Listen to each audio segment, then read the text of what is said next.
The 7 Voyages of Sinbad the Sailor, from the Arabian Nights by Andrew Lang.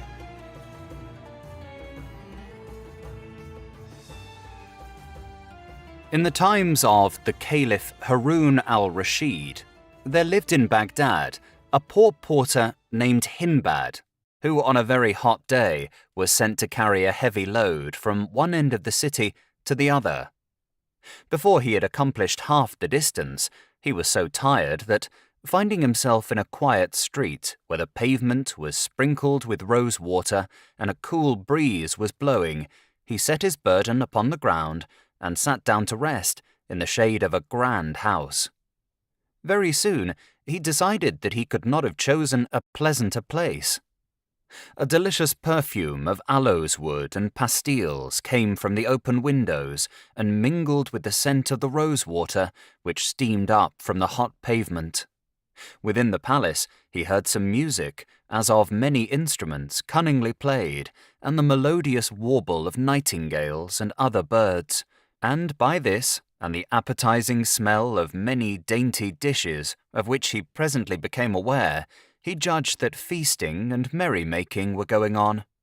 He wondered who lived in this magnificent house, which he had never seen before, the street in which it stood being one which he seldom had occasion to pass.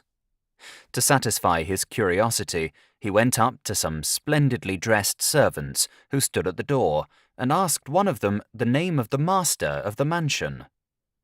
"What?" replied he. "Do you live in Baghdad and not know that here lives the noble Sinbad the Sailor, that famous traveller who sailed over every sea upon which the sun shines?" The porter, who had often heard people speak of the immense wealth of Sinbad, could not help feeling envious of one whose lot seemed to be as happy as his own was miserable. Casting his eyes up to the sky, he exclaimed aloud, "Consider, mighty creator of all things, the differences between Sinbad's life and mine. Every day I suffer 1,000 hardships and misfortunes, and have hard work to get even enough bad barley bread to keep myself and my family alive, while the lucky Sinbad spends money right and left and lives upon the fat of the land. What has he done that you should give him this pleasant life? What have I done to deserve so hard a fate?" So saying, he stamped upon the ground like one beside himself with misery and despair. Just at this moment a servant came out of the palace, and, taking him by the arm, said, "Come with me. The noble Sinbad, my master, wishes to speak to you." Sinbad was not a little surprised at this summons, and feared that his unguarded words might have drawn upon him the displeasure of Sinbad. So he tried to excuse himself upon the pretext that he could not leave the burden which had been entrusted to him in the street. However, the lackey promised him that it should be taken care of, and urged him to obey the call so pressingly that at last the porter was obliged to yield. He followed the servant into a vast room where a great company was seated round a table covered with all sorts of delicacies.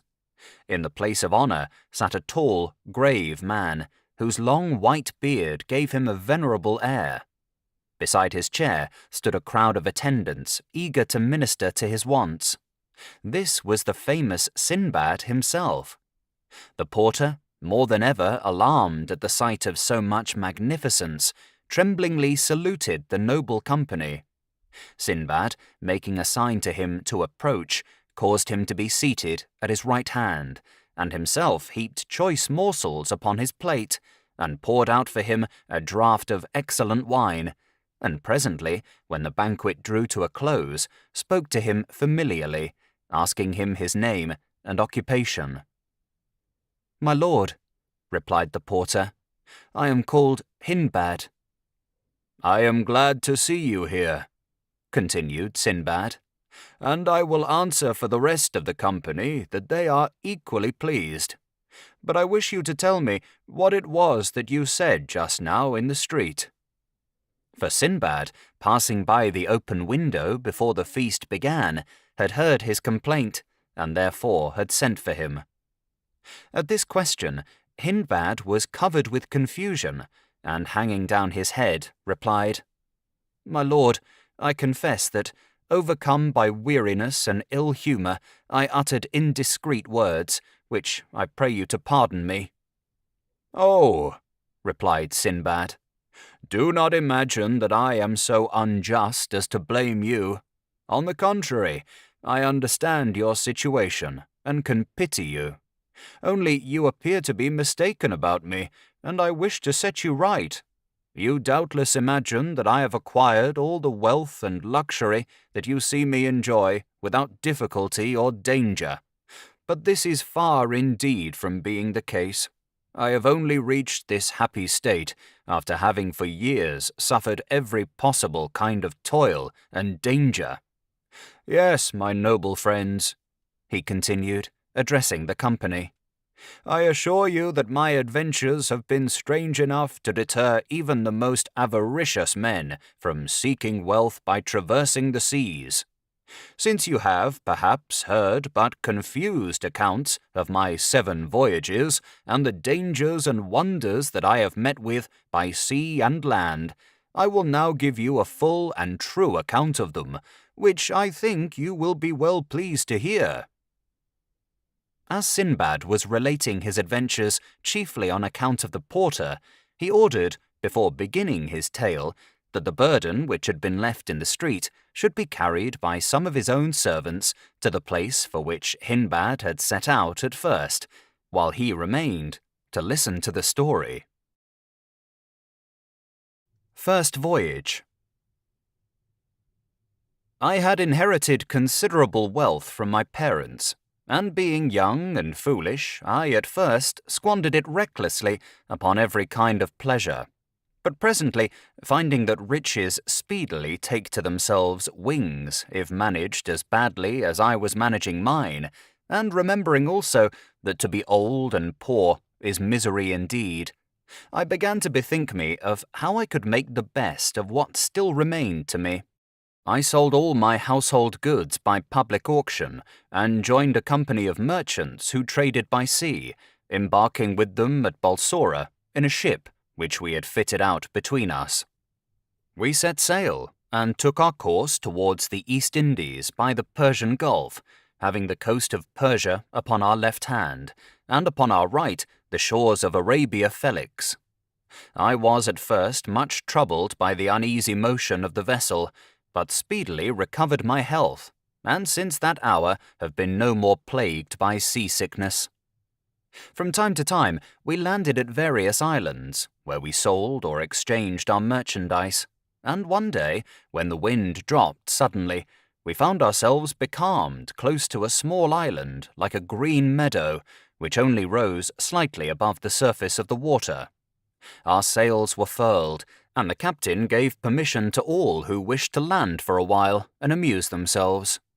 I was among the number, but when, after strolling about for some time, we lighted a fire and sat down to enjoy the repast which we had brought with us, we were startled by a sudden and violent trembling of the island, while at the same moment those left upon the ship set up an outcry bidding us come on board for our lives, since what we had taken for an island was nothing but the back of a sleeping whale.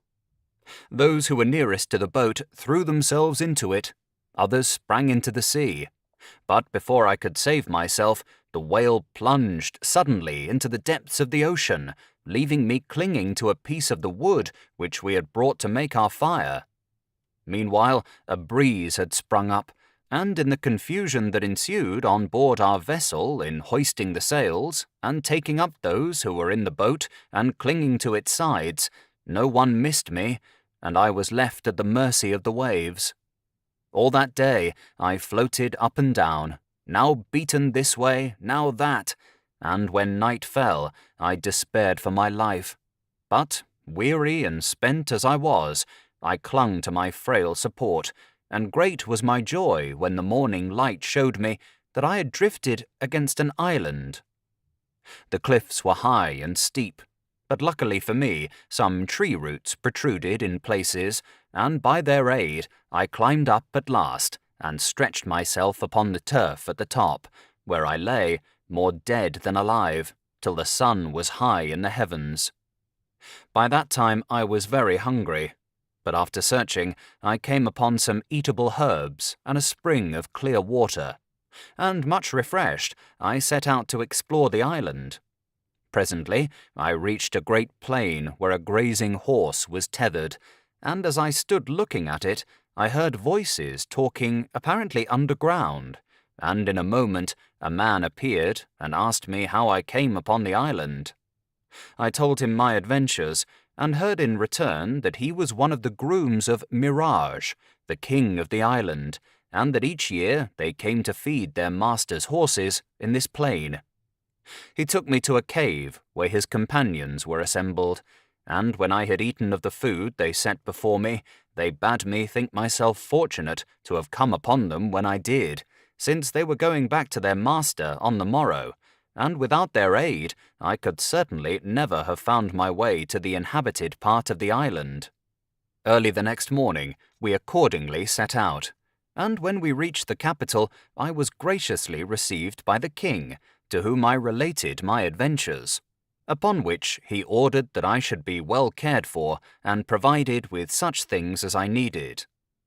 Being a merchant, I sought out men of my own profession, and particularly those who came from foreign countries, as I hoped in this way to hear news from Baghdad and find out some means of returning thither, for the capital was situated upon the seashore and visited by vessels from all parts of the world.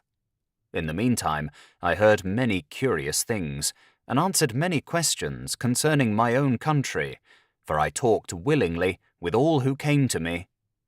Also, to while away the time of waiting, I explored a little island named Cassel, which belonged to King Mirage, and which was supposed to be inhabited by a spirit named Degial. Indeed, the sailors assured me that often at night the playing of timbrels could be heard upon it. However, I saw nothing strange upon my voyage, saving some fish that were full 200 cubits long, but were unfortunately more in dread of us than even we were of them, and fled from us if we did but strike upon a board to frighten them.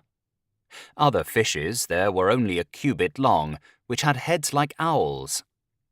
One day after my return, as I went down to the quay, I saw a ship which had just cast anchor and was discharging her cargo, while the merchants to whom it belonged were busily directing the removal of it to their warehouses. Drawing nearer, I presently noticed that my own name was marked upon some of the packages, and after having carefully examined them, I felt sure that they were indeed those which I had put on board our ship at Balsora. I then recognized the captain of the vessel, but as I was certain that he believed me to be dead, I went up to him and asked who owned the packages that I was looking at. "There was on board my ship," he replied, "a merchant of Baghdad named Sinbad. One day he and several of my other passengers landed upon what we supposed to be an island, but which was really an enormous whale floating asleep upon the waves. No sooner did it feel upon its back the heat of the fire which had been kindled than it plunged into the depths of the sea. Several of the people who were upon it perished in the waters, and among others this unlucky Sinbad. This merchandise is his, but I have resolved to dispose of it for the benefit of his family, if I should ever chance to meet with them." "Captain," said I am that Sinbad whom you believe to be dead, and these are my possessions." When the captain heard these words, he cried out in amazement, "Lack-a-day! And what is the world coming to? In these days there is not an honest man to be met with. Did I not with my own eyes see Sinbad drown? And now you have the audacity to tell me that you are he? I should have taken you to be a just man, and yet for the sake of obtaining that which does not belong to you, you are ready to invent this horrible falsehood." "Have patience, and do me the favor to hear my story," said I. "Speak then," replied the captain. "I'm all attention." So I told him of my escape, and of my fortunate meeting with the king's grooms, and how kindly I had been received at the palace. Very soon I began to see that I had made some impression upon him, and after the arrival of some of the other merchants, who showed great joy at once more seeing me alive, he declared that he also recognized me. Throwing himself upon my neck, he exclaimed, "Heaven be praised that you have escaped from so great a danger. As to your goods, I pray you take them and dispose of them as you please." I thanked him and praised his honesty, begging him to accept several bales of merchandise in token of my gratitude, but he would take nothing. Of the choicest of my goods, I prepared a present for King Mirage, who was at first amazed, having known that I had lost my all. However, when I had explained to him how my bales had been miraculously restored to me, he graciously accepted my gifts, and in return gave me many valuable things. I then took leave of him, and exchanging my merchandise for sandal and aloes wood, camphor, nutmegs, cloves, pepper, and ginger, I embarked upon the same vessel, and traded so successfully upon our homeward voyage that I arrived in Balsora with about 100,000 sequins. My family received me with as much joy as I felt upon seeing them once more. I bought land and slaves, and built a great house in which I resolved to live happily, and in the enjoyment of all the pleasures of life, to forget my past sufferings.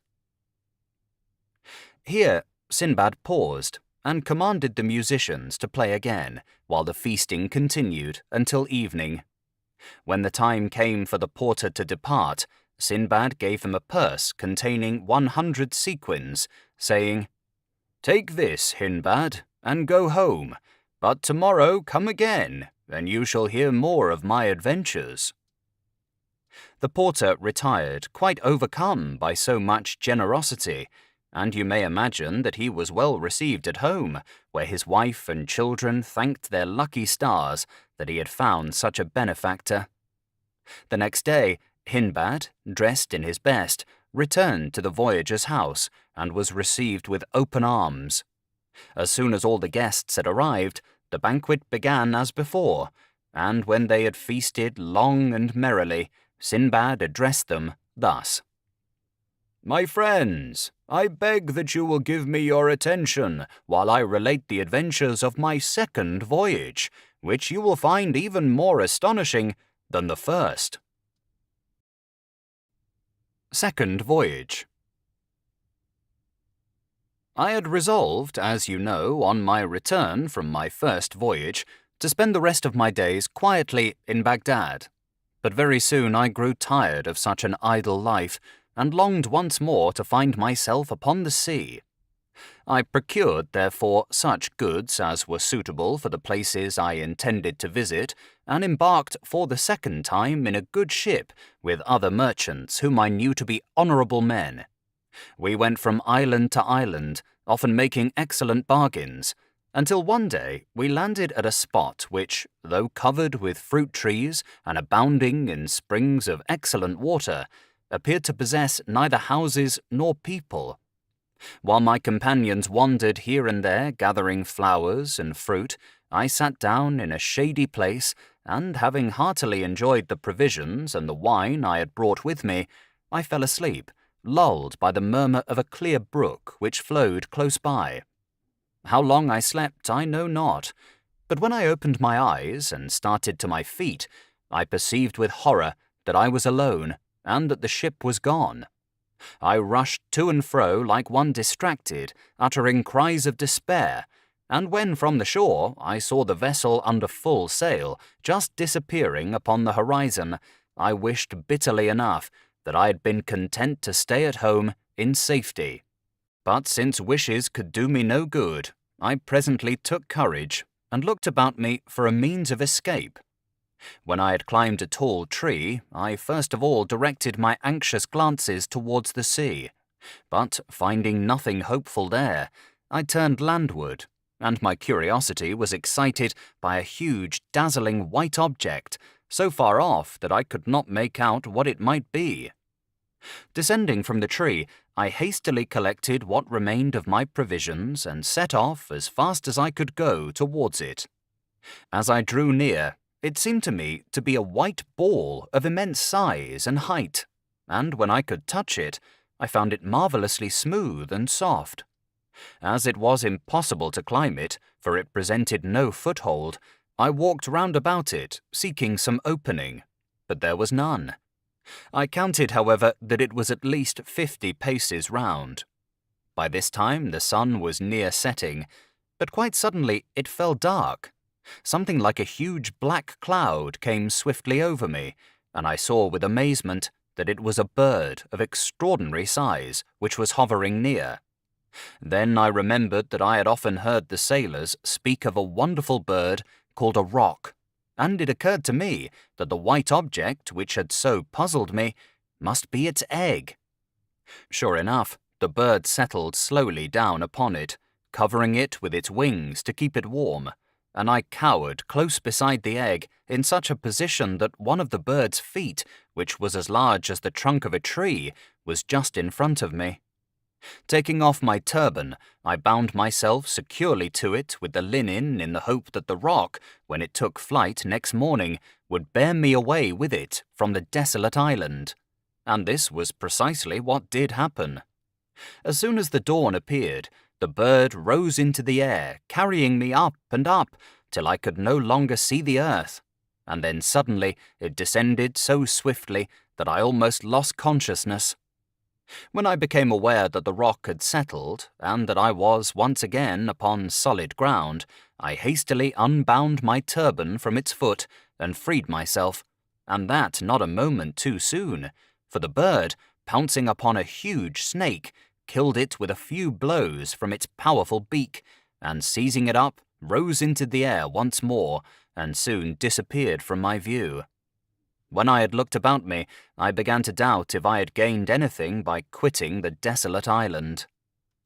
The valley in which I found myself was deep and narrow, and surrounded by mountains which towered into the clouds, and were so steep and rocky that there was no way of climbing up their sides.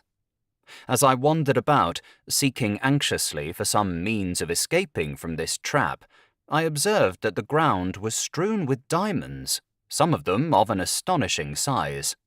This sight gave me great pleasure, but my delight was speedily damped when I saw also numbers of horrible snakes, so long and so large that the smallest of them could have swallowed an elephant with ease.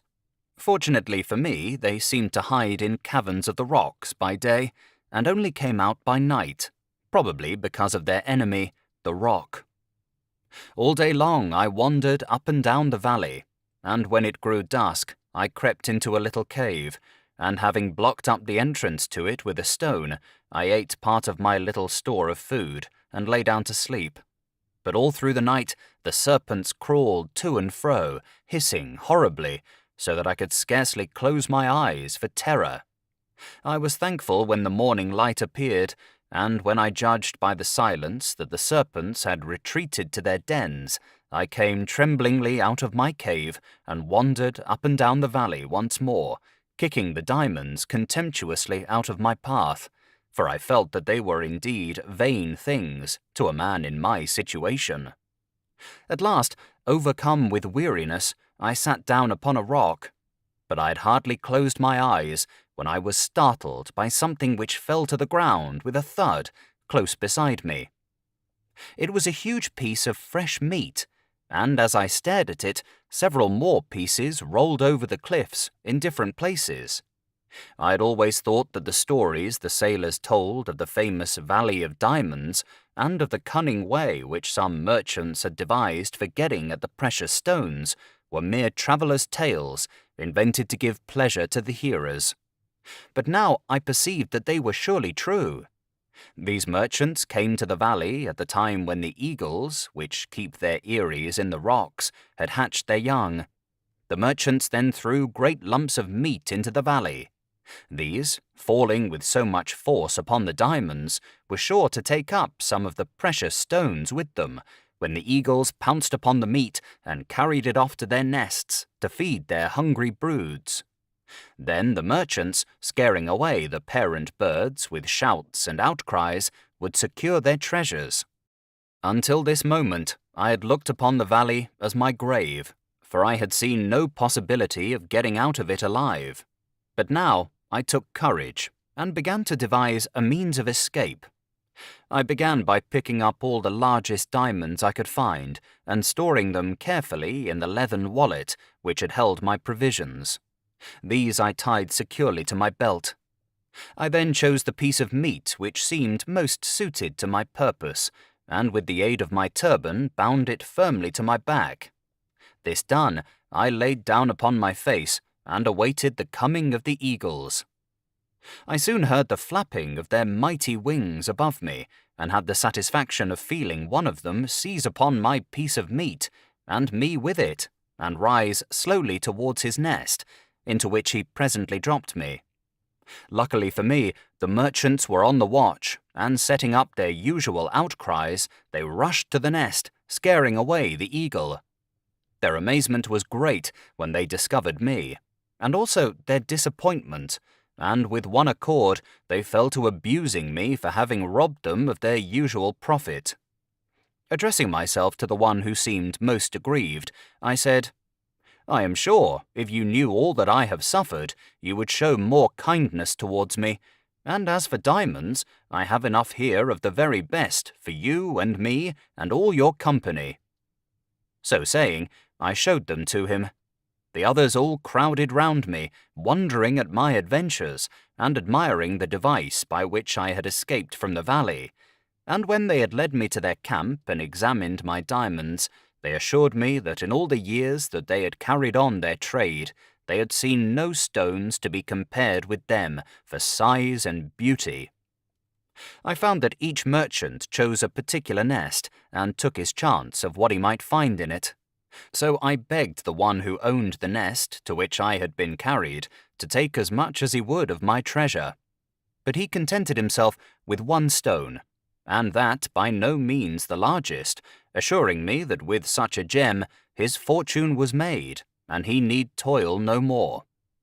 I stayed with the merchants several days, and then, as they were journeying homewards, I gladly accompanied them.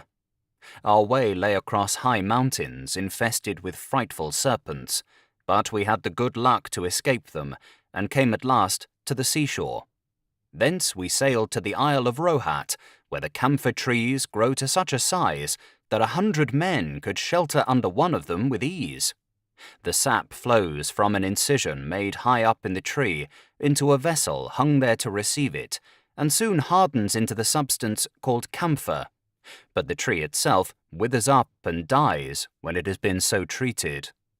In this same island we saw the rhinoceros, an animal which is smaller than the elephant and larger than the buffalo. It has one horn about a cubit long, which is solid, but has a furrow from the base to the tip. Upon it is traced in white lines the figure of a man. The rhinoceros fights with the elephant, and transfixing him with his horn, carries him off upon his head. But becoming blinded with the blood of his enemy, he falls helpless to the ground, and then comes the roc, and clutches them both up in his talons, and takes them to feed his young. This doubtless astonishes you, but if you do not believe my tale, go to Rohat and see for yourself. For fear of wearying you, I pass over in silence many other wonderful things which we saw in this island. Before we left, I exchanged one of my diamonds for much goodly merchandise, by which I profited greatly on our homeward way. At last we reached Balsora, whence I hastened to Baghdad, where my first action was to bestow large sums of money upon the poor, after which I settled down to enjoy tranquilly the riches I had gained with so much toil and pain. Having thus related the adventures of his second voyage, Sinbad again bestowed 100 sequins upon Hindbad, inviting him to come again on the following day and hear how he fared upon his third voyage. The other guests also departed to their homes, but all returned at the same hour next day, including the porter, whose former life of hard work and poverty had already begun to seem to him like a bad dream. Again, after the feast was over, did Sinbad claim the attention of his guests, and began the account of his third voyage. Third voyage. After a very short time, the pleasant, easy life I led made me quite forget the perils of my 2 voyages. Moreover, as I was still in the prime of life, it pleased me better to be up and doing. So once more, providing myself with the rarest and choicest merchandise of Baghdad, I conveyed it to Balsora, and set sail with other merchants of my acquaintance for distant lands. We had touched at many ports, and made much profit, when one day, upon the open sea, we were caught by a terrible wind, which blew us completely out of our reckoning, and lasting for several days, finally drove us into harbour on a strange island. "I would rather have come to anchor anywhere than here," quoth our captain. "This island and all adjoining it are inhabited by hairy savages who are certain to attack us, and whatever these dwarfs may do, we dare not resist, since they swarm like locusts, and if one of them is killed, the rest will fall upon us, and speedily make an end of us." These words caused great consternation among all the ship's company, and only too soon we were to find out that the captain spoke truly. There appeared a vast multitude of hideous savages, not more than 2 feet high, and covered with reddish fur. Throwing themselves into the waves, they surrounded our vessel. Chattering meanwhile in a language we could not understand, and clutching at ropes and gangways, they swarmed up the ship's side with such speed and agility that they almost seemed to fly. You may imagine the rage and terror that seized us as we watched them, neither daring to hinder them nor able to speak a word to deter them from their purpose, whatever it might be. Of this we were not left long in doubt. Hoisting the sails and cutting the cable of the anchor, they sailed our vessel to an island which lay a little further off, where they drove us ashore. Then, taking possession of her, they made off to the place from which they had come, leaving us helpless upon a shore avoided with horror by all mariners, for a reason which you will soon learn. Turning away from the sea, we wandered miserably inland, finding as we went various herbs and fruits, which we ate, feeling that we might as well live as long as possible, though we had no hope of escape. Presently we saw in the far distance what seemed to us to be a splendid palace, towards which we turned our weary steps.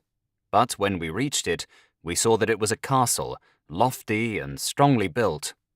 Pushing back the heavy ebony doors, we entered the courtyard. But upon the threshold of the great hall beyond it, we paused, frozen with horror at the sight which greeted us.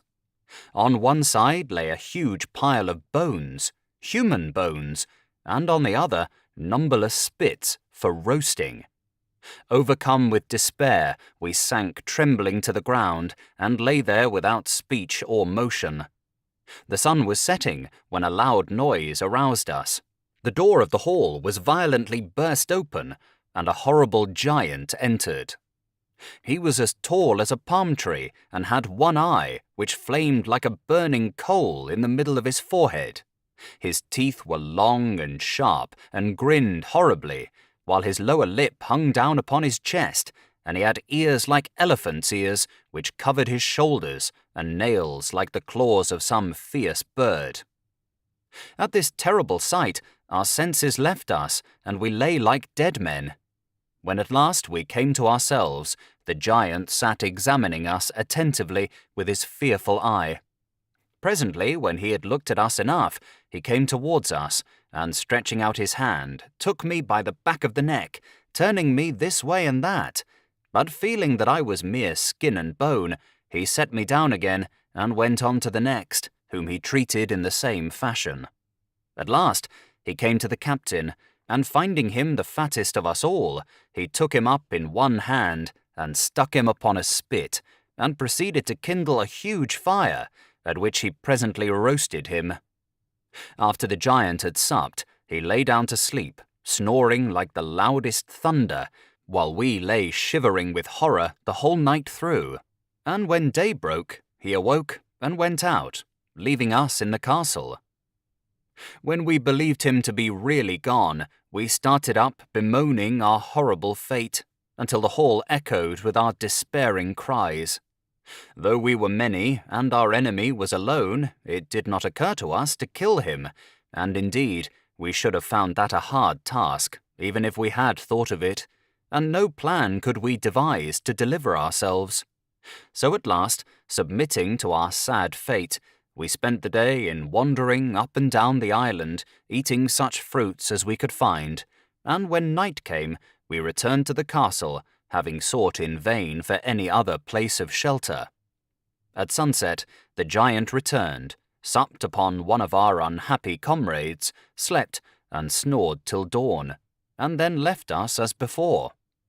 Our condition seemed to us so frightful that several of my companions thought it would be better to leap from the cliffs and perish in the waves at once, rather than await so miserable an end.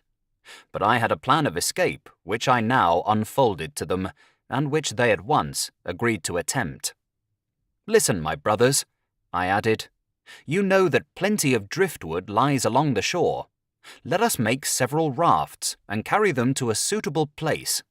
If our plot succeeds, we can wait patiently for the chance of some passing ship which would rescue us from this fatal island. If it fails, we must quickly take to our rafts. Frail as they are, we have more chance of saving our lives with them than we have if we remain here." All agreed with me, and we spent the day in building rafts, each capable of carrying 3 persons. At nightfall we returned to the castle, and very soon in came the giant, and one more of our number was sacrificed. But the time of our vengeance was at hand. As soon as he had finished his horrible repast, he lay down to sleep as before, and when we heard him begin to snore, I and 9 of the boldest of my comrades rose softly, and took each a spit, which we made red hot in the fire, and then, at a given signal, we plunged it with one accord into the giant's eye, completely blinding him. Uttering a terrible cry, he sprang to his feet, clutching in all directions to try to seize one of us. But we had all fled different ways as soon as the deed was done, and thrown ourselves flat upon the ground in corners where he was not likely to touch us with his feet. After a vain search, he fumbled about till he found the door, and fled out of it, howling frightfully. As for us, when he was gone, we made haste to leave the fatal castle, and, stationing ourselves beside our rafts, we waited to see what would happen. Our idea was that if, when the sun rose, we saw nothing of the giant, and no longer heard his howls, which still came faintly through the darkness, growing more and more distant, we should conclude that he was dead, and that we might safely stay upon the island, and need not risk our lives upon the frail rafts. But alas! Morning light showed us our enemy approaching us, supported on either hand by 2 giants nearly as large and fearful as himself, while a crowd of others followed close upon their heels. Hesitating no longer, we clambered upon our raft and rowed with all our might out to sea. The giants, seeing their prey escaping them, seized up huge pieces of rock, and wading into the water, hurled them after us with such good aim that all the rafts except the one I was upon were swamped, and their luckless crews drowned, without our being able to do anything to help them. Indeed, I and my 2 companions had all we could do to keep our own raft beyond the reach of the giants. But by dint of hard rowing, we at last gained the open sea. Here we were at the mercy of the winds and waves, which tossed us to and fro all that day and night. But the next morning we found ourselves near an island, upon which we gladly landed. There we found delicious fruits, and having satisfied our hunger, we presently lay down to rest upon the shore. Suddenly we were aroused by a loud rustling noise, and starting up, saw that it was caused by an immense snake which was gliding towards us over the sand. So swiftly it came that it had seized one of my comrades before he had time to fly, and in spite of his cries and struggles, speedily crushed the life out of him in his mighty coils, and proceeded to swallow him. By this time, my other companion and I were running for our lives to some place where we might hope to be safe from this new horror, and seeing a tall tree, we climbed up into it, having first provided ourselves with a store of fruit off the surrounding bushes. When night came, I fell asleep, but only to be awakened once more by the terrible snake, which, after hissing horribly round the tree, at last reared itself up against it, and finding my sleeping comrade, who was perched just below me, it swallowed him also, and crawled away, leaving me half dead with terror. When the sun rose, I crept down from the tree, with hardly a hope of escaping the dreadful fate which had overtaken my comrades. But life is sweet, and I determined to do all I could to save myself. All day long I toiled with frantic haste and collected quantities of dry brushwood, reeds and thorns, which I bound with logs, and making a circle of them under my tree, I piled them firmly one upon another until I had a kind of tent, in which I crouched like a mouse in a hole when she sees the cat coming. You may imagine what a fearful night I passed, for the snake returned, eager to devour me, and glided round and round my frail shelter, seeking an entrance. Every moment I feared that it would succeed in pushing aside some of the logs.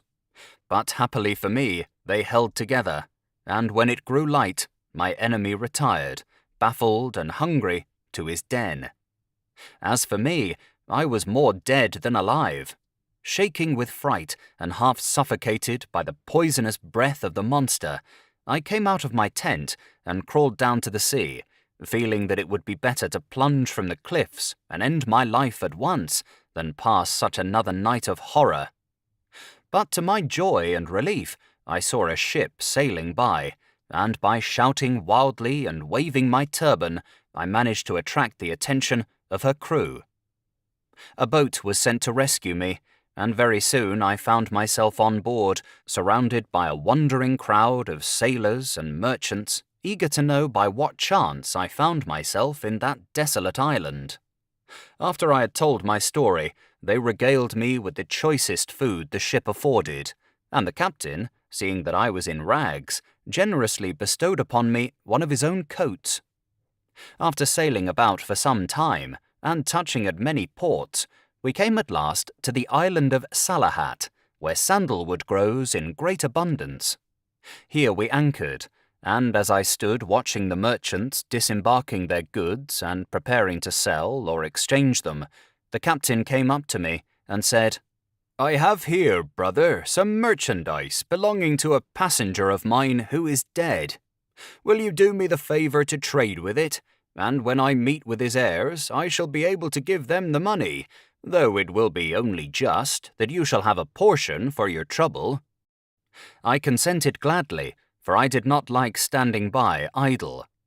Whereupon he pointed the bales out to me, and sent for the person whose duty it was to keep a list of the goods that were upon the ship. When this man came, he asked in what name the merchandise was to be registered. "In the name of Sinbad the sailor," replied the captain. At this, I was greatly surprised, but looking carefully at him, I recognized him to be the captain of the ship upon which I had made my second voyage, though he had altered much since that time. As for him, believing me to be dead, it was no wonder that he had not recognized me. "So, captain," said I, "the merchant who owned those bales was called Sinbad?" "Yes," he replied, "he was so named. He belonged to Baghdad and joined my ship at Balsora. But by mischance he was left behind upon a desert island where we had landed to fill up our water casks, and it was not until 4 hours later that he was missed. By that time the wind had freshened, and it was impossible to put back for him." "You suppose him to have perished, then?" said I. "Alas, yes," he answered. "Why, captain," I cried, "look well at me. I am that Sinbad who fell asleep upon the island and awoke to find himself abandoned." The captain stared at me in amazement, but was presently convinced that I was indeed speaking the truth, and rejoiced greatly at my escape. "I am glad to have that piece of carelessness off my conscience at any rate," said he. "Now take your goods, and the profit I have made for you upon them, and may you prosper in future." I took them gratefully, and as we went from one island to another, I laid in stores of cloves, cinnamon, and other spices. In one place I saw a tortoise which was 20 cubits long and as many broad, also a fish that was like a cow and had skin so thick that it was used to make shields. Another I saw that was like a camel in shape and colour. So by degrees we came back to Balsora, and I returned to Baghdad with so much money that I could not myself count it, besides treasures without end. I gave largely to the poor, and bought much land to add to what I already possessed, and thus ended my third voyage. When Sinbad had finished his story, he gave another 100 sequins to Hindbad, who then departed with the other guests. But next day, when they had all reassembled and the banquet was ended, their host continued his adventures. Fourth Voyage. Rich and happy as I was after my third voyage, I could not make up my mind to stay at home altogether. My love of trading and the pleasure I took in anything that was new and strange made me set my affairs in order and begin my journey through some of the Persian provinces, having first sent off stores of goods to await my coming in the different places I intended to visit. I took ship at a distant seaport, and for some time all went well, but at last, being caught in a violent hurricane, our vessel became a total wreck in spite of all our worthy captain could do to save her, and many of our company perished in the waves. I, with a few others, had the good fortune to be washed ashore, clinging to pieces of the wreck, for the storm had driven us near an island, and scrambling up beyond the reach of the waves, we threw ourselves down, quite exhausted, to wait for morning. At daylight, we wandered inland, and soon saw some huts, to which we directed our steps.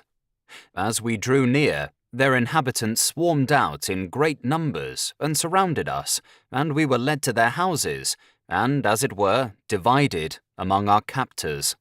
I, with 5 others, was taken into a hut, where we were made to sit on the ground, and certain herbs were given to us, which the natives made signs to us to eat. Observing that they themselves did not touch them, I was careful only to pretend to taste my portion. But my companions, being very hungry, rashly ate up all that was set before them, and very soon I had the horror of seeing them become perfectly mad. Though they chattered incessantly, I could not understand a word they said, nor did they heed when I spoke to them. The savages now produced large bowls full of rice prepared with coconut oil, of which my crazy comrades ate eagerly, but I only tasted a few grains, understanding clearly that the object of our captors was to fatten us speedily for their own eating, and this was exactly what happened. My unlucky companions, having lost their reason, felt neither anxiety nor fear, and ate greedily all that was offered them. So they were soon fat, and there was an end of them. But I grew leaner day by day, for I ate but little, and even that little did me no good, by reason of my fear of what lay before me. However, as I was so far from being a tempting morsel, I was allowed to wander about freely, and one day, when all the natives had gone off upon some expedition, leaving only an old man to guard me, I managed to escape from him and plunged into the forest, running faster the more he cried to me to come back, until I had completely distanced him.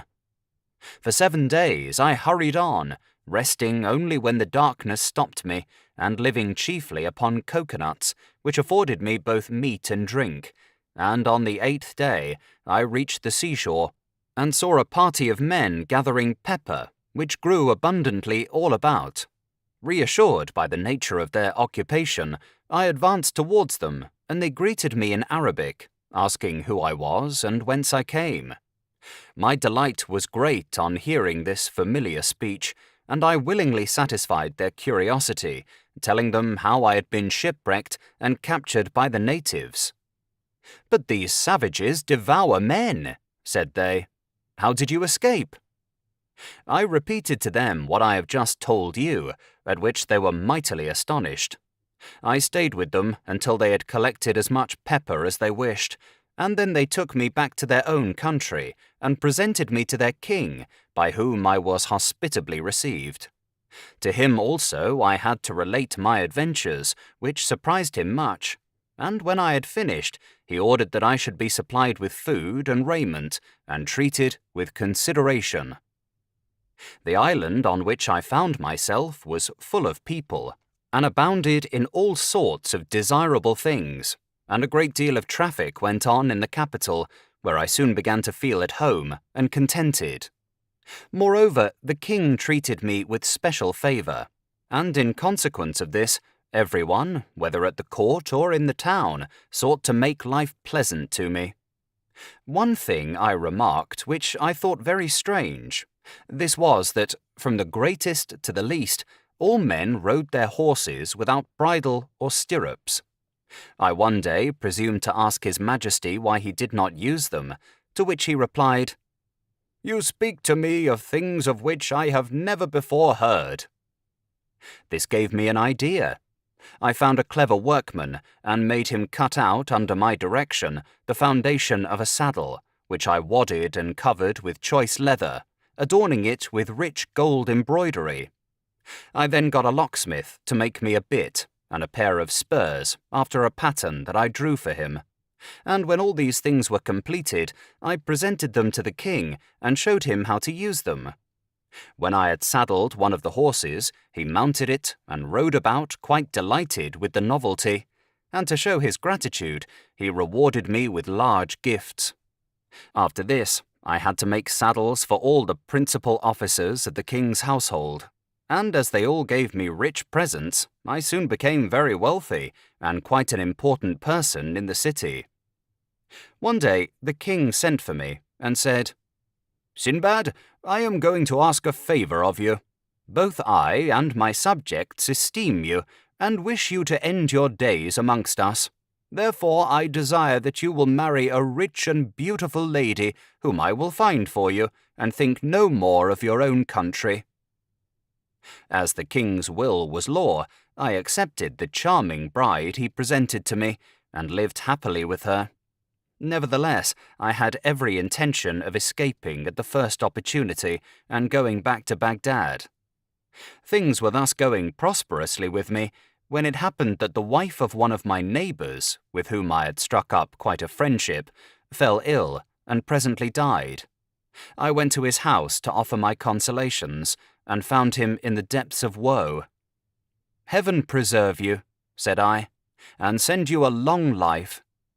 "Alas," he replied, "what is the good of saying that, when I have but an hour left to live?" "Come, come," said I, "surely it is not so bad as all that. I trust that you may be spared to me for many years."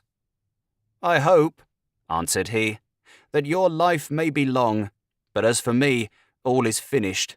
I have set my house in order, and today I shall be buried with my wife. This has been the law upon our island from the earliest ages. The living husband goes to the grave with his dead wife, the living wife with her dead husband. So did our fathers, and so must we do. The law changes not, and all must submit to it." As he spoke, the friends and relations of the unhappy pair began to assemble.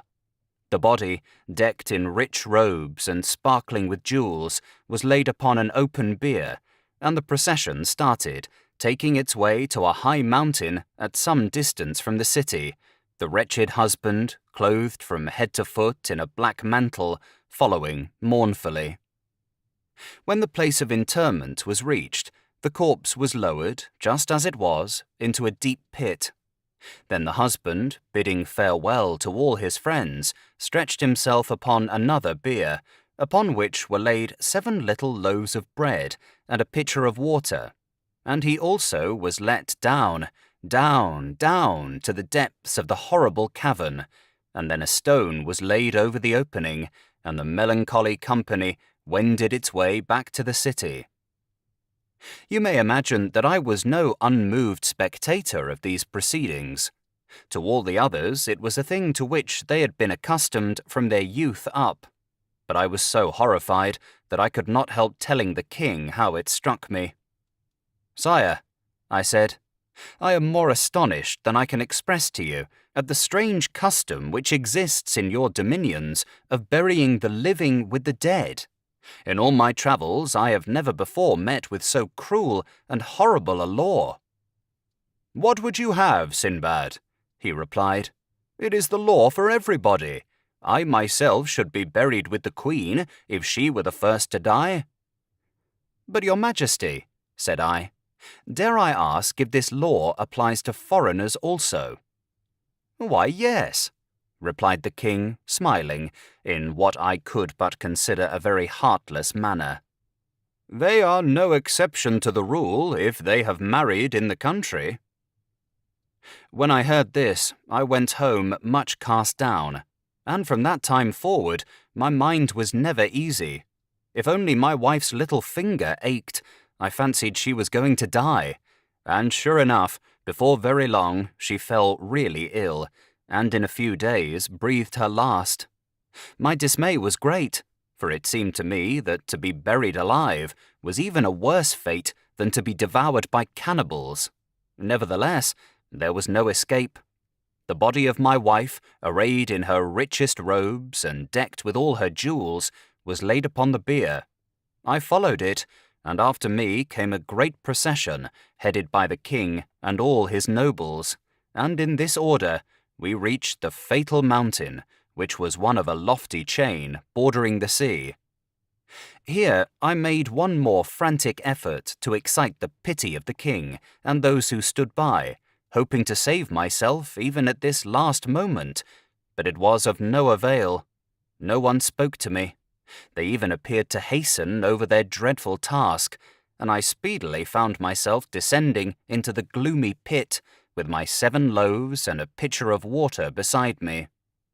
Almost before I reached the bottom, the stone was rolled onto its place above my head, and I was left to my fate. A feeble ray of light shone into the cavern through some chink, and when I had the courage to look about me, I could see that I was in a vast vault, bestrewn with bones and bodies of the dead. I even fancied that I heard the expiring sighs of those who, like myself, had come into this dismal place alive. All in vain did I shriek aloud with rage and despair, reproaching myself for the love of gain and adventure which had brought me to such a pass. But at length, growing calmer, I took up my bread and water, and wrapping my face in my mantle, I groped my way towards the end of the cavern where the air was fresher. Here I lived in darkness and misery until my provisions were exhausted. But just as I was nearly dead from starvation, the rock was rolled away overhead, and I saw that a bier was being lowered into the cavern, and that the corpse upon it was a man. In a moment my mind was made up. The woman who followed had nothing to expect but a lingering death. I should be doing her a service if I shortened her misery.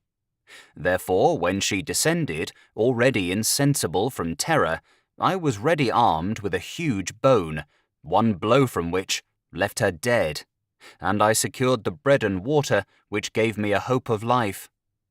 Several times did I have recourse to this desperate expedient, and I know not how long I had been a prisoner, when one day I fancied that I heard something near me, which breathed loudly. Turning to the place from which the sound came, I dimly saw a shadowy form which fled at my movement, squeezing itself through a cranny in the wall. I pursued it as fast as I could, and found myself in a narrow crack among the rocks, along which I was just able to force my way. I followed it for what seemed to me many miles, and at last saw before me a glimmer of light which grew clearer every moment, until I emerged upon the seashore with a joy which I cannot describe. When I was sure that I was not dreaming, I realized that it was doubtless some little animal which had found its way into the cavern from the sea, and when disturbed had fled, showing me a means of escape which I could never have discovered for myself. I hastily surveyed my surroundings and saw that I was safe from all pursuit from the town. The mountains sloped sheer down to the sea, and there was no road across them. Being assured of this, I returned to the cavern and amassed a rich treasure of diamonds, rubies, emeralds, and jewels of all kinds which strewed the ground. These I made up into bales and stored them into a safe place upon the beach, and then waited hopefully for the passing of a ship. I had looked out for 2 days, however, before a single sail appeared. So it was with much delight that I at last saw a vessel not very far from the shore, and by waving my arms and uttering loud cries, succeeded in attracting the attention of her crew. A boat was sent off to me, and in answer to the questions of the sailors as to how I came to be in such a plight, I replied that I had been shipwrecked 2 days before, but had managed to scramble ashore with the bales which I pointed out to them. Luckily for me, they believed my story, and without even looking at the place where they found me, took up my bundles and rowed me back to the ship. Once on board, I soon saw that the captain was too much occupied with the difficulties of navigation to pay much heed to me, though he generously made me welcome, and would not even accept the jewels with which I offered to pay my passage. Our voyage was prosperous, and after visiting many lands, and collecting in each place great store of goodly merchandise, I found myself at last in Baghdad once more, with unheard-of riches of every description. Again I gave large sums of money to the poor, and enriched all the mosques in the city, after which I gave myself up to my friends and relations, with whom I passed my time in feasting and merriment. Here Sinbad paused, and all his hearers declared that the adventures of his 4th voyage had pleased them better than anything they had heard before. They then took their leave, followed by Sinbad, who had once more received 100 sequins, and with the rest had been bidden to return next day for the story of the 5th voyage. When the time came, all were in their places, and when they had eaten and drunk of all that was set before them, Sinbad began his tale. 5th Voyage. Not even all that I had gone through could make me contented with a quiet life. I soon wearied of its pleasures, and longed for change and adventure.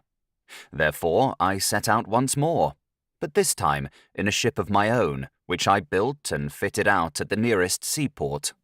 I wished to be able to call at whatever port I chose, taking my own time, but as I did not intend carrying enough goods for a full cargo, I invited several merchants of different nations to join me.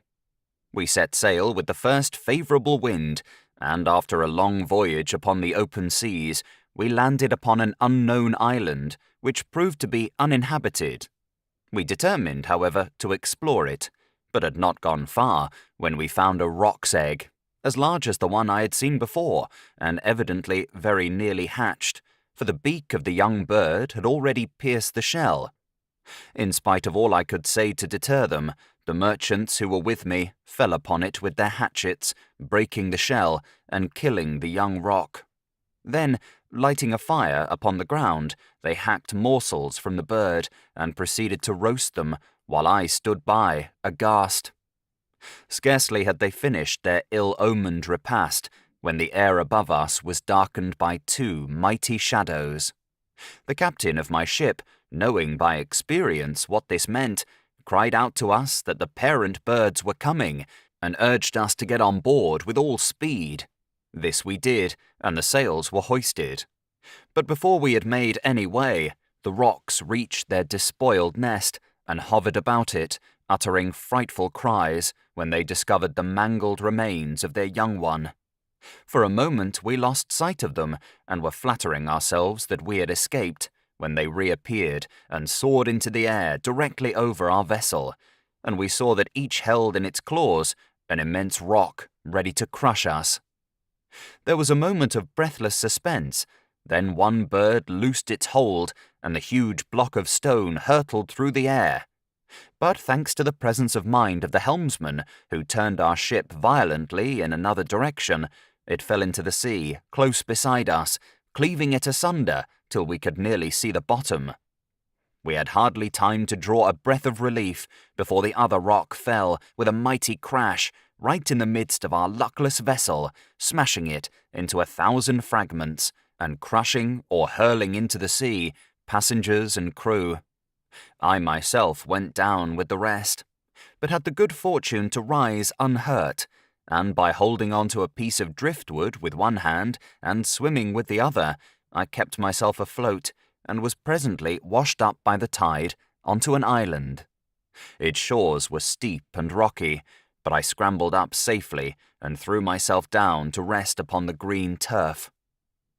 When I had somewhat recovered, I began to examine the spot in which I found myself, and truly it seemed to me that I had reached a garden of delight. There were trees everywhere, and they were laden with flowers and fruit, while a crystal stream wandered in and out under their shadow. When night came, I slept sweetly in a cosy nook, though the remembrance that I was alone in a strange land made me sometimes start up and look around me in alarm, and then I wished heartily that I had stayed at home at ease. However, the morning sunlight restored my courage, and I once more wandered among the trees, but always with some anxiety as to what I might see next. I had penetrated some distance into the island when I saw an old man, bent and feeble, sitting upon the river-bank, and at first I took him to be some shipwrecked mariner like myself. Going up to him, I greeted him in a friendly way, but he only nodded his head at me in reply. I then asked what he did there, and he made signs to me that he wished to get across the river to gather some fruit, and seemed to beg me to carry him on my back. Pitying his age and feebleness, I took him up, and wading across the stream, I bent down that he might more easily reach the bank, and bade him get down. But instead of allowing himself to be set upon his feet, even now it makes me laugh to think of it, this creature, who had seemed to me so decrepit, leapt nimbly upon my shoulders, and hooking his legs round my neck, gripped me so tightly that I was well nigh choked, and so overcome with terror that I fell insensible to the ground. When I recovered, my enemy was still in his place, though he had released his hold enough to allow me breathing space, and seeing me revive, he prodded me adroitly, first with one foot, and then with the other, until I was forced to get up and stagger about with him under the trees, while he gathered and ate the choicest fruits. This went on all day, and even at night, when I threw myself down half dead with weariness, the terrible old man held on tight to my neck. Nor did he fail to greet the first glimmer of morning light by drumming upon me with his heels until I perforce awoke and resumed my dreary march with rage and bitterness in my heart. It happened one day that I passed a tree under which lay several dry gourds, and catching one up, I amused myself with scooping out its contents and pressing into it the juice of several bunches of grapes which hung from every bush. When it was full, I left it propped in the fork of a tree, and a few days later, carrying the hateful old man that way, I snatched at my gourd as I passed it, and had the satisfaction of a draught of excellent wine, so good and refreshing that I even forgot my detestable burden, and began to sing and caper. The old monster was not slow to perceive the effect which my draught had produced, and that I carried him more lightly than usual, so he stretched out his skinny hand, and seizing the gourd, first tasted its contents cautiously, then drained them to the very last drop. The wine was strong, and the gourd capacious, so he also began to sing after a fashion, and soon I had the delight of feeling the iron grip of his goblin legs unclasp, and with one vigorous effort I threw him to the ground, from which he never moved again. I was so rejoiced to have at last got rid of this uncanny old man that I ran leaping and bounding down to the seashore, where, by the greatest good luck, I met with some mariners who had anchored off the island to enjoy the delicious fruits and to renew their supply of water. They heard the story of my escape with amazement, saying, "You fell into the hands of the old man of the sea, and it is a mercy that he did not strangle you, as he has everyone else upon whose shoulders he has managed to perch himself. This island is well known as the scene of his evil deeds, and no merchant or sailor who lands upon it cares to stray far away from his comrades." After we had talked for a while, they took me back with them on board their ship, where the captain received me kindly, and we soon set sail, and after several days reached a large and prosperous-looking town, where all the houses were built of stone. Here we anchored, and one of the merchants, who had been very friendly to me on the way, took me ashore with him and showed me a lodging set apart for strange merchants. He then provided me with a large sack and pointed out to me a party of others equipped in like manner. "Go with them," said he, "and do as they do, but beware of losing sight of them, for if you strayed, your life would be in danger." With that, he supplied me with provisions and bade me farewell, and I set out with my new companions. I soon learnt that the object of our expedition was to fill our sacks with coconuts. But when, at length, I saw the trees and noted their immense height and the slippery smoothness of their slender trunks, I did not at all understand how we were to do it. The crowns of the cocoa palms were all alive with monkeys, big and little, which skipped from one to the other with surprising agility, seeming to be curious about us and disturbed at our appearance, and I was at first surprised when my companions, after collecting stones, began to throw them at the lively creatures, which seemed to me quite harmless. But very soon I saw the reason of it and joined them heartily, for the monkeys, annoyed and wishing to pay us back in our own coin, began to tear the nuts from the trees and cast them at us with angry and spiteful gestures, so that after very little labour our sacks were filled with the fruit which we could not otherwise have obtained. As soon as we had as many as we could carry, we went back to the town, where my friend bought my share, and advised me to continue the same occupation until I had earned money enough to carry me to my own country. This I did, and before long had amassed a considerable sum. Just then I heard that there was a trading ship ready to sail, and taking leave of my friend, I went on board, carrying with me a goodly store of coconuts, and we sailed first to the islands where pepper grows, then to Kamari, where the best aloes wood is found, and where men drink no wine but by an unalterable law. Here I exchanged my nuts for pepper and good aloes wood, and went a-fishing for pearls with some of the other merchants, and my dives were so lucky that very soon I had an immense number, and those very large and perfect. With all these treasures I came joyfully back to Baghdad, where I disposed of them for large sums of money, of which I did not fail, as before, to give the 10th part to the poor. And after that I rested from my labours and comforted myself with all the pleasures that my riches could give me. Having thus ended his story, Sinbad ordered that 100 sequins should be given to Hindbad, and the guests then withdrew. But after the next day's feast, he began the account of his 6th voyage, as follows. 6th Voyage. It must be a marvel to you how, after having 5 times met with shipwreck and unheard-of perils, I could again tempt fortune and risk fresh trouble. I am even surprised myself when I look back. But evidently it was my fate to rove, and after a year of repose, I prepared to make a 6th voyage, regardless of the entreaties of my friends and relations, who did all they could to keep me at home.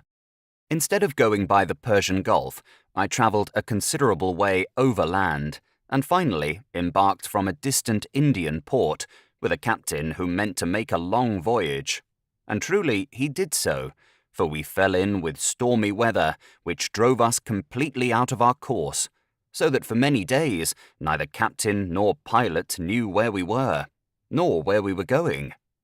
When they did at last discover our position, we had small ground for rejoicing, for the captain, casting his turban upon the deck and tearing his beard, declared that we were in the most dangerous spot upon the whole wide sea, and had been caught by a current which was at that minute sweeping us to destruction.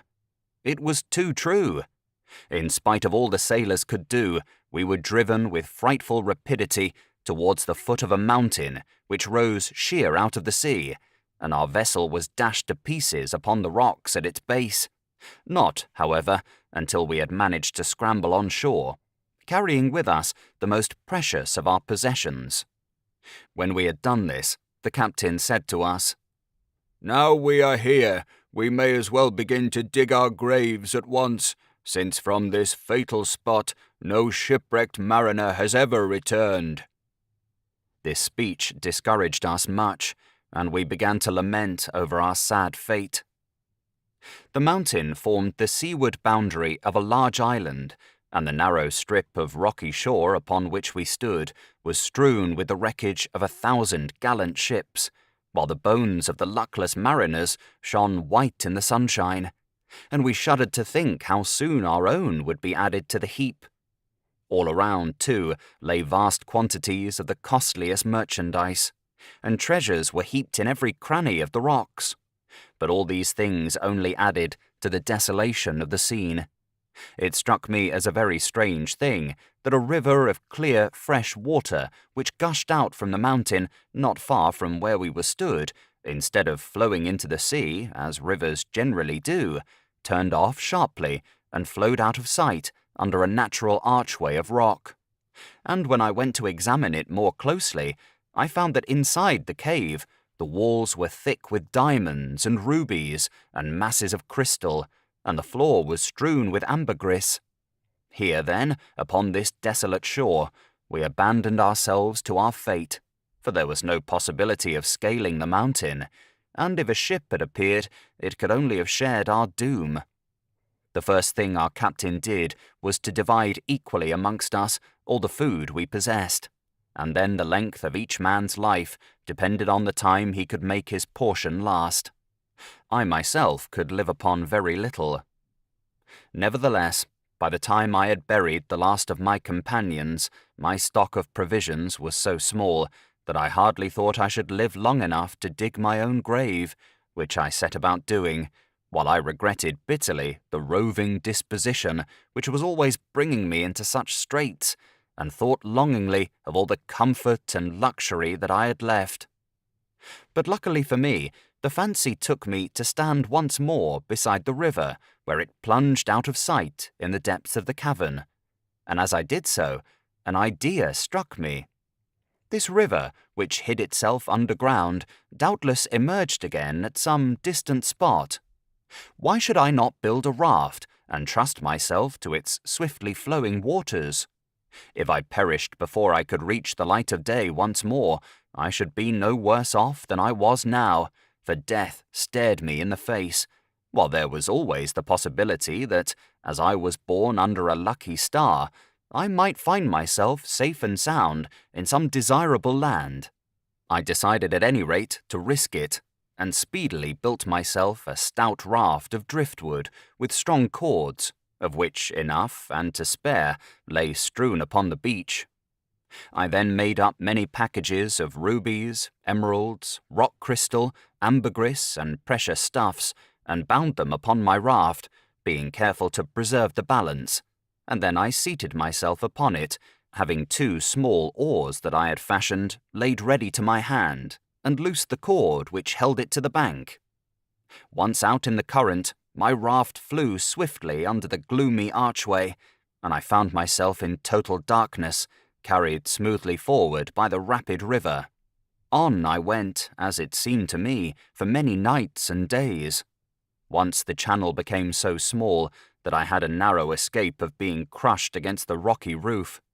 And after that, I took the precaution of lying flat upon my precious bales. Though I only ate what was absolutely necessary to keep myself alive, the inevitable moment came when, after swallowing my last morsel of food, I began to wonder if I must, after all, die of hunger. Then, worn out with anxiety and fatigue, I fell into a deep sleep, and when I again opened my eyes, I was once more in the light of day. A beautiful country lay before me, and my raft, which was tied to the river-bank, was surrounded by friendly-looking men. I rose and saluted them, and they spoke to me in return, but I could not understand a word of their language.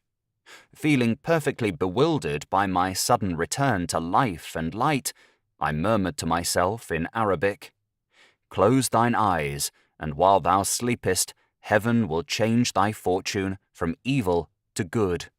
One of the natives who understood this tongue then came forward, saying, "My brother, be not surprised to see us. This is our land, and as we came to get water from the river, we noticed your raft floating down it, and one of us swam out and brought you to the shore. We have waited for your awakening. Tell us now whence you come, and where you were going by that dangerous way." I replied that nothing would please me better than to tell them, but that I was starving and would fain eat something first. I was soon supplied with all I needed, and having satisfied my hunger, I told them faithfully all that had befallen me. They were lost in wonder at my tale when it was interpreted to them, and said that adventures so surprising must be related to their king only by the man to whom they had happened. So, procuring a horse, they mounted me upon it, and we set out, followed by several strong men carrying my raft just as it was, upon their shoulders. In this order, we marched into the city of Serendib, where the natives presented me to their king, whom I saluted in the Indian fashion, prostrating myself at his feet and kissing the ground. But the monarch bade me rise and sit beside him, asking first what was my name. "I am Sinbad," I replied, "whom men call the sailor, for I have voyaged much upon many seas." "And how come you here?" asked the king. I told my story, concealing nothing, and his surprise and delight were so great that he ordered my adventures to be written in letters of gold and laid up in the archives of his kingdom. Presently my raft was brought in, and the bales opened in his presence, and the king declared that in all his treasury there were no such rubies and emeralds as those which lay in great heaps before him. Seeing that he looked at them with interest, I ventured to say that I myself and all that I had were at his disposal. But he answered me, smiling, "Nay, Sinbad, heaven forbid that I should covet your riches. I will rather add to them, for I desire that you shall not leave my kingdom without some tokens of my goodwill." He then commanded his officers to provide me with suitable lodging at his expense, and sent slaves to wait upon me and carry my raft and my bales to my new dwelling place. You may imagine that I praised his generosity and gave him grateful thanks, nor did I fail to present myself daily in his audience chamber, and for the rest of my time I amused myself in seeing all that was most worthy of attention in the city. The island of Serendib being situated on the equinoctial line, the days and nights there are of equal length. The chief city is placed at the end of a beautiful valley formed by the highest mountain in the world, which is in the middle of the island. I had the curiosity to ascend to its very summit, for this was the place to which Adam was banished out of paradise. Here are found rubies and many precious things, and rare plants grow abundantly, with cedar trees and cocoa palms. On the seashore and at the mouths of the rivers, the divers seek for pearls, and in some valleys, diamonds are plentiful. After many days, I petitioned the king that I might return to my own country, to which he graciously consented. Moreover, he loaded me with rich gifts, and when I went to take leave of him, he entrusted me with a royal present and letter to the Commander of the Faithful, our Sovereign Lord, saying, "I pray you give these to the Caliph Harun al-Rashid and assure him of my friendship." I accepted the charge respectfully and soon embarked upon the vessel which the king himself had chosen for me. The king's letter was written in blue characters upon a rare and precious skin of yellowish colour, and these were the words of it. "The King of the Indies, before whom walk 1,000 elephants, who lives in a palace of which the roof blazes with 100,000 rubies, and whose treasure house contains 20,000 diamond crowns, to the Caliph Harun al-Rashid sends greeting. Though the offering we present to you is unworthy of your notice, we pray you to accept it as a mark of the esteem and friendship which we cherish for you, and of which we gladly send you this token, and we ask of you a like regard if you deem us worthy of it. Adieu, brother." The present consisted of a vase carved from a single ruby, 6 inches high and as thick as my finger. This was filled with the choicest pearls, large and of perfect shape and lustre. Secondly, a huge snakeskin with scales as large as a sequin, which would preserve from sickness those who slept upon it. Then quantities of aloes wood, camphor, and pistachio nuts, and lastly, a beautiful slave girl whose robes glittered with precious stones. After a long and prosperous voyage, we landed at Balsora, and I made haste to reach Baghdad, and taking the king's letter, I presented myself at the palace gate, followed by the beautiful girl and various members of my own family bearing the treasure. As soon as I had declared my errand, I was conducted into the presence of the Caliph, to whom, after I had made my obeisance, I gave the letter and the king's gift, and when he had examined them, he demanded of me whether the Prince of Serendib was really as rich and powerful as he claimed to be. "Commander of the Faithful," I replied, again bowing humbly before him, "I can assure your Majesty that he has in no way exaggerated his wealth and grandeur. Nothing can equal the magnificence of his palace. When he goes abroad, his throne is prepared upon the back of an elephant, and on either side of him ride his ministers, his favourites, and courtiers. On his elephant's neck sits an officer, his golden lance in his hand, and behind him stands another bearing a pillar of gold, at the top of which is an emerald as long as my hand. 1,000 men in cloth of gold, mounted upon richly caparisoned elephants, go before him, and as the procession moves onward, the officer who guides his elephant cries aloud, 'Behold the mighty monarch, the powerful and valiant Sultan of the Indies, whose palace is covered with 100,000 rubies, who possesses 20,000 diamond crowns. Behold, a monarch greater than Solomon and Mirage in all their glory.' Then the one who stands behind the throne answers, 'This king, so great and powerful, must die, must die, must die.' And the first takes up the chant again, 'All praise to him who lives forevermore.' Further, my lord, in Serendib no judge is needed, for to the king himself his people come for justice." The Caliph was well satisfied with my report. "From the king's letter," said he, "I judged that he was a wise man. It seems that he is worthy of his people, and his people of him." So saying, he dismissed me with rich presents, and I returned in peace to my own house. When Sinbad had done speaking, his guests withdrew, Hindbad having first received 100 sequins, but all returned next day to hear the story of the 7th voyage. Sinbad thus began. 7th and last voyage. After my 6th voyage, I was quite determined that I would go to sea no more. I was now of an age to appreciate a quiet life, and I had run risks enough. I only wished to end my days in peace.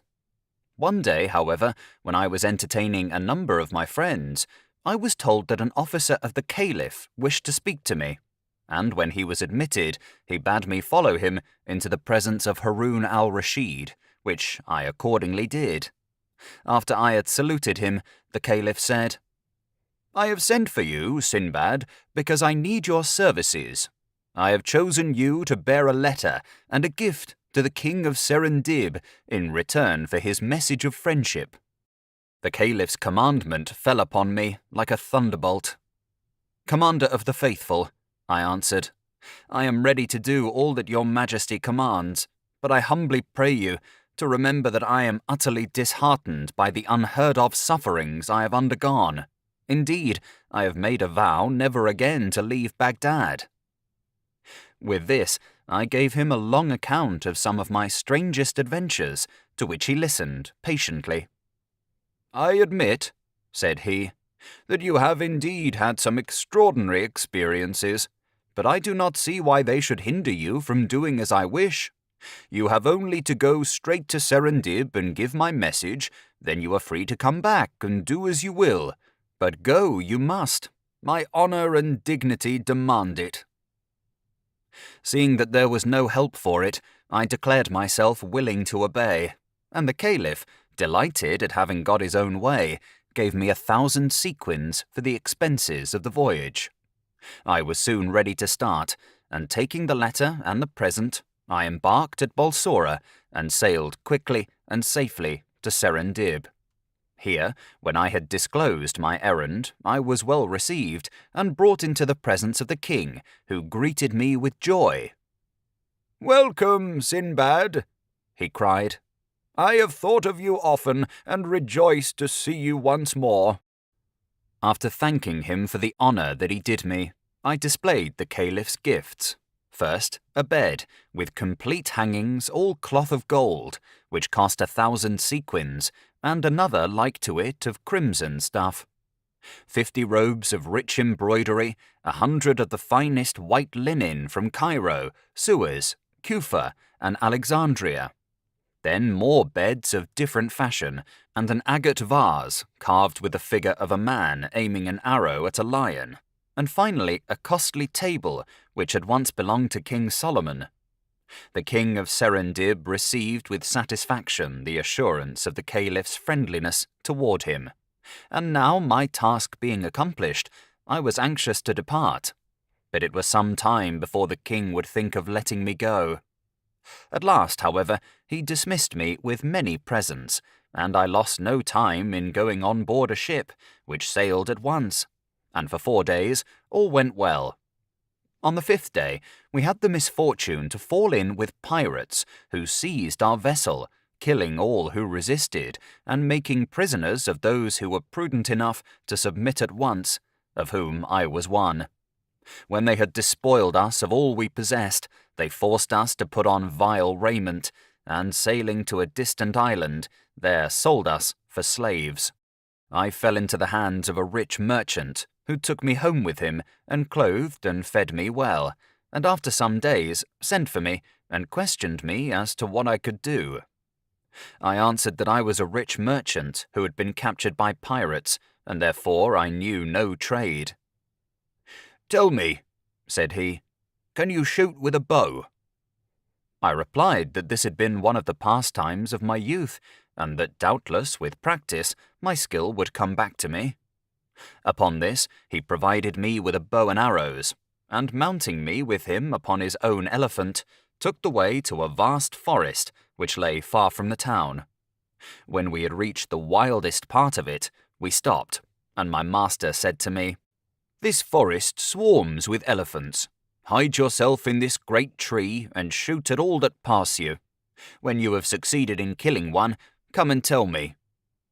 So saying, he gave me a supply of food and returned to the town, and I perched myself high up in the tree and kept watch.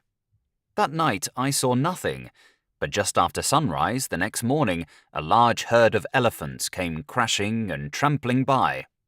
I lost no time in letting fly several arrows, and at last one of the great animals fell to the ground, dead, and the others retreated, leaving me free to come down from my hiding place and run back to tell my master of my success, for which I was praised and regaled with good things. Then we went back to the forest together and dug a mighty trench in which we buried the elephant I had killed, in order that when it became a skeleton, my master might return and secure its tusks. For 2 months I hunted thus, and no day passed without my securing an elephant. Of course, I did not always station myself in the same tree, but sometimes in one place, sometimes in another. One morning, as I watched the coming of the elephants, I was surprised to see that, instead of passing the tree I was in, as they usually did, they paused and completely surrounded it, trumpeting horribly and shaking the very ground with their heavy tread. And when I saw that their eyes were fixed upon me, I was terrified, and my arrows dropped from my trembling hand. I had indeed good reason for my terror when, an instant later, the largest of the animals wound his trunk round the stem of my tree, and with one mighty effort tore it up by the roots, bringing me to the ground, entangled in its branches. I thought now that my last hour was surely come, but the huge creature, picking me up gently enough, set me upon its back, where I clung more dead than alive, and followed by the whole herd, turned and crashed off into the dense forest. It seemed to me a long time before I was once more set upon my feet by the elephant, and I stood as if in a dream watching the herd, which turned and trampled off in another direction, and were soon hidden in the dense underwood.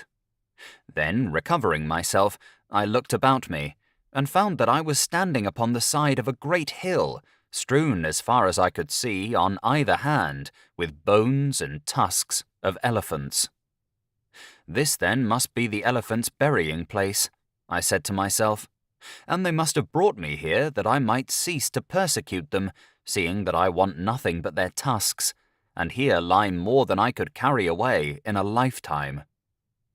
Whereupon I turned and made for the city as fast as I could go, not seeing a single elephant by the way, which convinced me that they had retired deeper into the forest to leave the way open to the ivory hill, and I did not know how sufficiently to admire their sagacity. After a day and a night, I reached my master's house and was received by him with joyful surprise. "Ah, poor Sinbad!" he cried. "I was wondering what could have become of you. When I went to the forest, I found the tree newly uprooted and the arrows lying beside it, and I feared I should never see you again. Pray tell me how you escaped death." I soon satisfied his curiosity, and the next day we went together to the ivory hill, and he was overjoyed to find that I had told him nothing but the truth. When we had loaded our elephant with as many tusks as it could carry, and were on our way back to the city, he said, "My brother, since I can no longer treat as a slave one who has enriched me thus, take your liberty, and may heaven prosper you. I will no longer conceal from you that these wild elephants have killed numbers of our slaves every year. No matter what good advice we gave them, they were caught sooner or later. You alone have escaped the wiles of these animals. Therefore you must be under the special protection of heaven. Now through you the whole town will be enriched without further loss of life. Therefore you shall not only receive your liberty, but I will also bestow a fortune upon you." To which I replied, "Master, I thank you, and wish you all prosperity. For myself, I only ask liberty to return to my own country." "It is well," he answered. "The monsoon will soon bring the ivory ships hither. Then I will send you on your way, with somewhat to pay your passage." So I stayed with him till the time of the monsoon, and every day we added to our store of ivory, till all his warehouses were overflowing with it. By this time the other merchants knew the secret, but there was enough and to spare for all. When the ships at last arrived, my master himself chose the one in which I was to sail, and put on board for me a great store of choice provisions, also ivory in abundance, and all the costliest curiosities of the country, for which I could not thank him enough. And so we parted. I left the ship at the first port we came to, not feeling at ease upon the sea after all that had happened to me by reason of it, and having disposed of my ivory for much gold and bought many rare and costly presents, I loaded my pack animals and joined a caravan of merchants.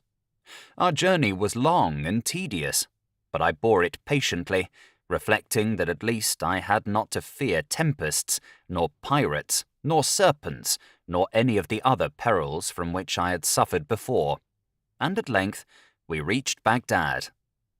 My first care was to present myself before the Caliph and give him an account of my embassy.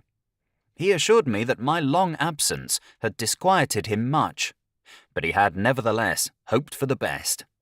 As to my adventure among the elephants, he heard it with amazement, declaring that he would not have believed it had not my truthfulness been well known to him. By his orders, this story and the others I had told him were written by his scribes in letters of gold and laid up among his treasures. I took my leave of him, well satisfied with the honours and rewards he bestowed upon me, and since that time I have rested from my labours and given myself up wholly to my family and my friends. Thus Sinbad ended the story of his 7th and last voyage, and turning to Hindbad, he added, "Well, my friend, and what do you think now? Have you ever heard of anyone who has suffered more or had more narrow escapes than I have?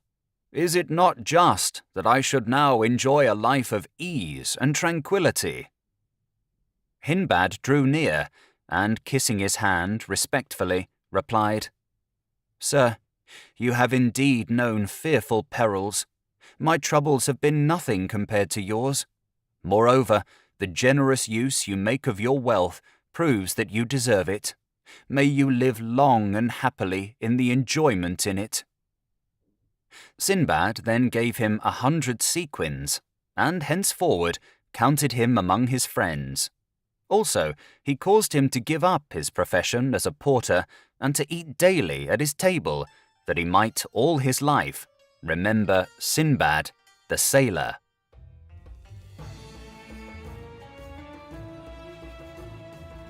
Thank you for listening to The 7 Voyages of Sinbad the Sailor from the Arabian Nights by Andrew Lang. If you have enjoyed this audiobook, please consider subscribing and leaving a like to help in the making of future audiobooks.